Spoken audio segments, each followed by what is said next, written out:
रायगड़ा जिला गुणपुर समन्वित शिशु विकास विभाग अधिकारी सुश्री सुषमा प्रसाद अजब गजब आचरण अंगनवाड़ी कर्मी भाड़ेर कारण होइछि। संपृक्त अधिकारी सम्मुख में जी हजूर करने नचेत विभिन्न आड़े आक्रोशमूलक भाव गाड़ीगुलजर शिकार होगा अंगनवाड़ी कर्मी देहसुआ हो जाइछि।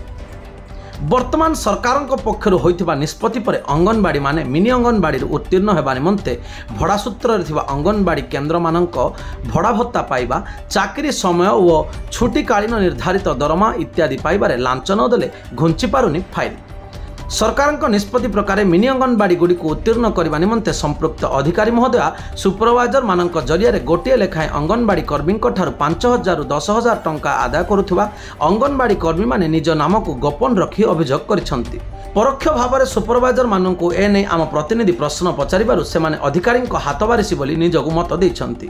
निज भविष्य अंधकार हो भरे अंगनवाड़ी कर्मी माने ऋण बोझ उठाई सुपरवाइजर मानक जरिया सीडीपीओ महोदया को लांच देउथिबा कहिसंति। एही करित कर्मा सीडीपीओ महोदया पूर्व कार्यरत थिबा स्थान में दुर्नीति अभियोग रे सस्पेंड होइतिबा खबर मिलिछि।